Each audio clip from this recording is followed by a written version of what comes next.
हर्षवर्धन त्रिपाठी, जिस तरीके के वादे किए जा रहे हैं, पिछला ट्रैक रिकॉर्ड है, और दूसरी तरफ लगातार वहाँ के कानून व्यवस्था पर सवाल उठ रहा है, जो हमारे शो का दूसरा मुद्दा था। उससे मैं आपसे शुरुआत करना चाहूँगा। कानून व्यवस्था का मुद्दा वाकई इतना हावी हो जाएगा कि चुनाव में ये रंग दिखाएगा और पिछले 20 साल की उपलब्धियां या फिर अगले 5 साल के चुनावी वादे बहुत वहां पे रंग नहीं दिखा पाएंगे, उसको फीका कर देगा कानून व्यवस्था। ऐसा है क्या, आप मानते हैं? क्योंकि वही कानून व्यवस्था है जिसके नाम पे आरजेडी को काफी बदनाम किया गया था। चुनाव आते इतने मामले अपराध के अगर दिखें तो निश्चित तौर पर चिंता की बात बढ़ती। पिछले कुछ समय से सचमुच दिखा है कि जो नीतीश कुमार बहुत सख्त प्रशासन के लिए जाने जाते थे, कहीं न कहीं कुछ गड़बड़ तो हुई है। ठीक है, गोपाल खेमका मामले में धरपकड़ हो गई, लेकिन कई ऐसे मामले हैं और कई बार ये भी लगता है कि अचानक इतनी घटनाओं की बाढ़ कैसे आ गई। लेकिन उसकी भी जिम्मेदारी तो उन्हीं सरकार की होगी, उसी प्रशासन की होगी, उसी पुलिस की होगी। लेकिन एक बात और लक्ष्मण जी, और मुझे लगता है कि ठीक है, सतीश जी ने कहा, आपने कहा कि वो भावना थोड़ा अलग है, लेकिन मैं तो उत्तर प्रदेश का हूं, आप तो बिहार से हैं। ये भी तो लोग देखते हैं ना कि किस तरह की स्थितियों से कहां हम पहुंचे।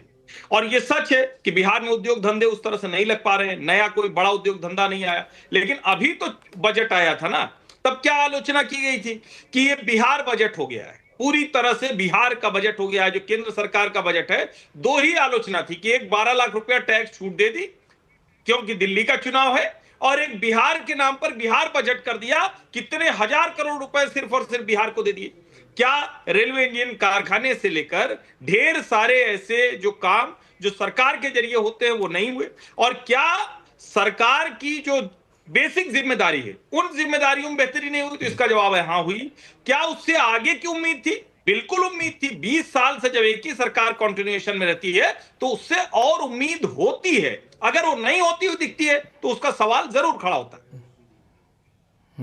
नवल किशोर जी कुछ जोड़ना चाहते हैं? आपके पास आऊंगा नवल किशोर जी, लेकिन सतीश जी, एक मुद्दा कि बिहार की स्थिति अच्छी नहीं थी, लेकिन जब बिहार को कुछ दिया जाता है तो आलोचना भी की जाती है। बजट का उदाहरण दिया हर्षवर्धन जी ने। अरे भाई, दिया गया, बहुत अच्छा बात हुआ। प्रधानमंत्री जी ने तो बहुत पहले भी बहुत सारे चीज़ों की घोषणा की थी, लेकिन इस बात पे आज देखिए सीरियस डिस्कशन है ये। तो आप ये सोच रही कि आखिर कुछ बदलता क्यों नहीं है?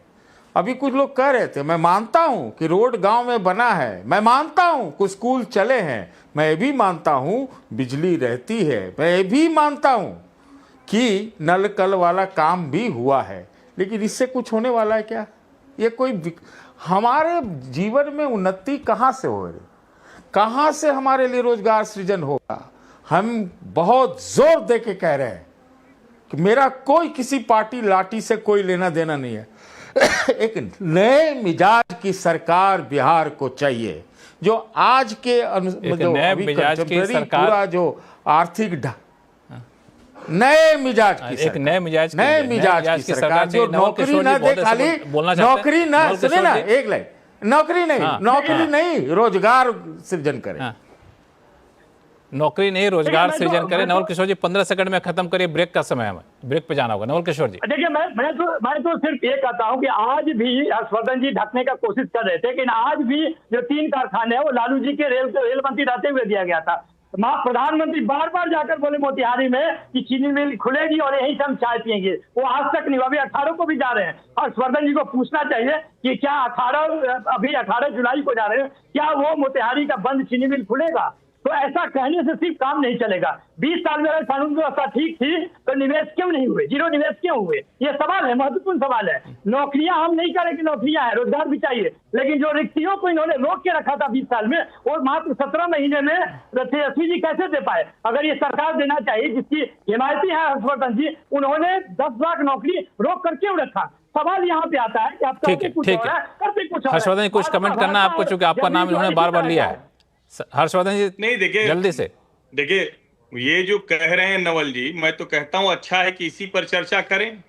बिहार बजट बन गया है, भारत का बजट, ये किसने आलोचना की थी?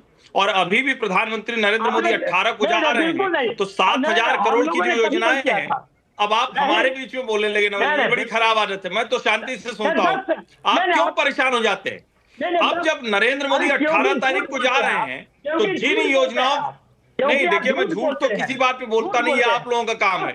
हमें क्या मिलेगा, हमें क्या मिलेगा? हम तो जो दिख रहा है वो नवल किशोर जी थोड़ा बोल, बाकियों को बोलने दीजिए। हर्षवर्धन जी बोलिए। कोई मुकाबला ही, कोई तुलना ही नहीं है लालू जी के राज में और नीतीश जी के राज में, कोई तुलना नहीं। लेकिन चलिए ऐसा करते हैं कि थोड़ा सा अभी ब्रेक ले लेते हैं हर्षवर्धन जी। है।